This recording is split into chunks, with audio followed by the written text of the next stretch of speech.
Well, federal prisons are being packed with inmates like never before. This according to a new report from the Congressional Research Service.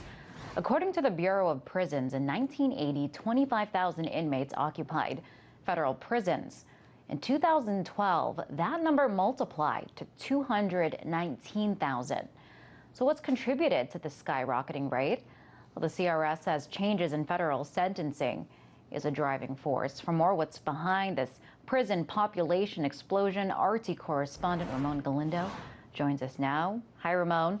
So what factors have led to the huge federal prison population boom? Yeah, the numbers are quite sobering. As you mentioned, since 1980, the federal prison population has gone up 790%, 195,000 more inmates in federal lockup than there were 32 years ago. Now, as you mentioned, the CRS, the Congressional Research Service, points to three main factors to this huge explosion in the population boom. As you mentioned, mandatory sentencing guidelines for federal crimes. In a lot of instances, judges don't really have a lot of leeway. There's a mandatory sentence for each crime, and they have to go with that. There's also the issue of more laws falling under federal jurisdiction. In previous years, when certain gun laws or certain drug laws were handled by the state, now they fall under the jurisdiction of federal prosecutors. And finally, one of the major factors that the CRS points to in this huge increase in the federal prison population is the elimination of parole, which was something that Congress did a few years back. And so what offenses are most of these federal inmates? What are they being convicted of? Right. Well, throughout the decades, drug offenses have made up most of the crimes which federal inmates have committed. In the late 1990s, more than 40% of the inmates were in there for drug-related charges. Now, that's reduced a little bit, but it's still, most federal prisoners are there for federal drug charges, and a growing number of them are actually in federal lockup for immigration charges. Back in the late 90s, only about 18% of the federal inmates were in there because of immigration violations. Now we're seeing that 30% of them are in there for federal immigration charges. Now, you had said, Ramon, that drug offenses makes up a vast majority, or that's a lot of what the population is in these federal prisons. Now, are we talking about, the big drug traffickers, the big drug kingpins, or are we talking, minor drug crimes, minor nonviolent drug crimes?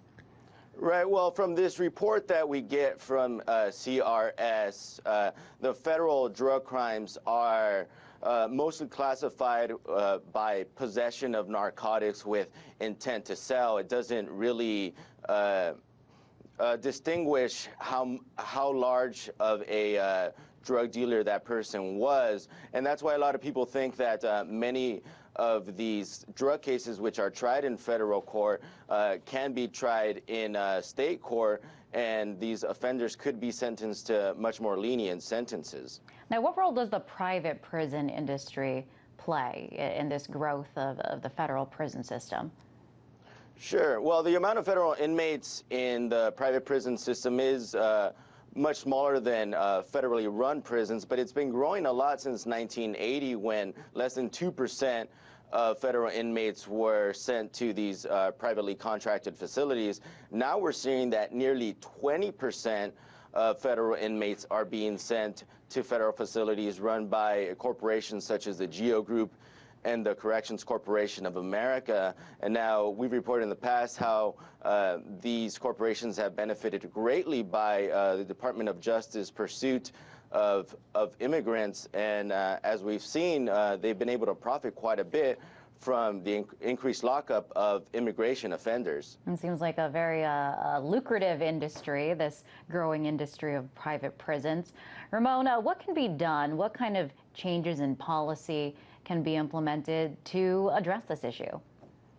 Right. Well, the Congressional Research Service themselves pointed to a few policy changes which might help ease the overburden that the federal prison system is feeling right now. Among them are reduced sentencing, more investment in rehabilitation, But at the same time, while they suggest these policy changes, there is an understanding that Congress really doesn't have any appetite to change these mandatory sentencing laws or to ease up on any of the sentencing that is currently in place. So right now, the federal government is really just looking into expanding the federal prison system, and which includes contracting more of their services out. I mean, I was just going to ask you, Ramon, what kind of support or consensus is there in Congress to actually change these laws like the mandatory minimum sentences